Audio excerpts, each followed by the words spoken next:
Primeira regra: o xogo é a vida, e a vida é o xogo. Ninguén gaña e ninguén perde. A morte é o final de cada partida.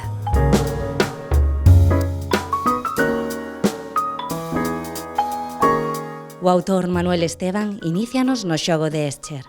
Nel, milleiros de persoas conéctanse a unha gran computadora e viven múltiples vidas de ficción, pero indistinguibles da vida real. É unha obra que reflexiona á vez que describe, que xunta a invención co real, un xogo, pero tamén a vida mesma.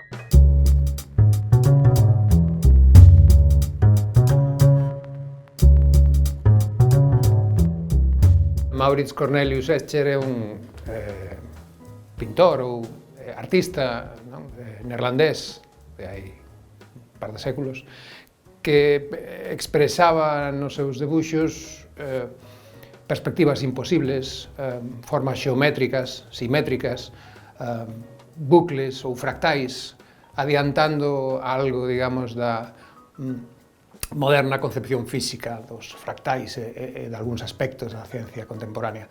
Para min, as imaxes de Escher ilustraban moi ben o xogo de perspectivas que está no libro.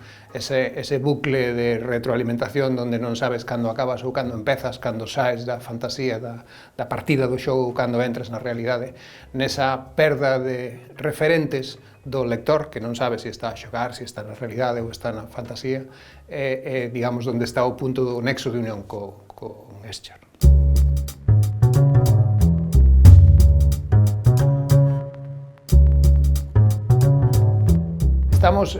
Vivimos tempos moi extraños, non somos capaces xa de distinguir unha fotografía real dunha imaxe xerada pola inteligencia artificial, non somos capaces de distinguir un vídeo real dun deepfake ou, bueno, un texto xerado por unha computadora dun texto xerado por un ser humano. Estamos probablemente a atravesar, ou xa o fixemos, esa singularidade que Alan Turing, o matemático británico do século pasado, pai da informática moderna, chamaba o test de Turing, que consiste en que, el decía, no momento no que un ser humano non sexa capaz de distinguir se está a falar cunha computadora ou cun ser humano, a computadora acadará, digamos, un nivel de complexidade determinado. Isto é o que se chama o test de Turing. Eu penso que estamos xusto agora, nestes días, nestes meses, asistindo a esta singularidade. E entón, compre facerse a seguinte pregunta, se cadra estamos no seguinte nivel do xogo, se cadra estamos xa nese punto no que non somos capaces de distinguir a realidade da ficción. Estamos vivindo ou estamos dentro dunha partida que chamamos vida? Esa é a proposta do xogo de Escher.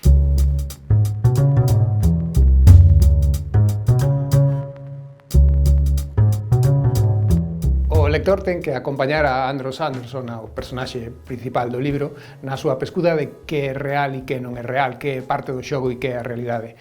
Para adentrarse nesa pescuda, digamos, o xeito de sospeitar que algo non encaixa é Samar, unha personaxe que é un fenómeno de pervivencia estrano no xogo, que lle permite a Andros sospeitar que hai algo que non encaixa.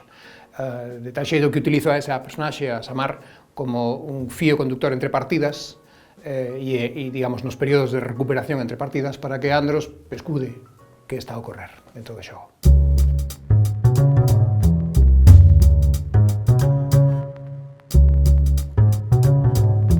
É un libro aparentemente menor en tamaño e en xénero, porque está, digamos, catalogado como ciencia ficción, pero é un libro que, para o pequeno que é, levoume bastante tempo construílo, porque efectivamente a estrutura é moi deliberada. Digamos, durante as partidas, ademais de atravesar diferentes épocas históricas, porque a partida sucede, digamos, o personaxe encarna unha vida en calquera época histórica, e iso me permite ir construindo partidas seguindo unha secuencia histórica, desde o Paleolítico ata a época dos descubrimentos, do descubrimento da América, pero que ademais nesa estrutura temporal hai unha estrutura tamén, digamos, de descubrimento, de descoberta. O propio personaxe en cada nova partida vai descubrindo un pouco máis, vai levando ao lector un pouco da man para descubrir cal é ese misterio, esa confusión entre a realidade e o xogo. E a estrutura das partidas ten que ver con esa descoberta. empeza a primeira partida, por exemplo, titúlase Supervivencia, onde o xogador simplemente o único concepto que ten do xogo é de xogo no que ten que sobrevivir, non hai tampouco conciencia de xogo, porque a partida é unha vida tal cual, indistinguible da vida real, pero a medida que vai descubrindo e sendo consciente de que no xogo aparecen fenómenos relacionados coa súa vida real, vais superando diferentes etapas, digamos, na súa construcción como personaxe ou como individuo, como persona. De supervivencia pasamos á trascendencia, á inmanencia, ata chegar á revelación e á última partida na que non podo desvelar o que hai.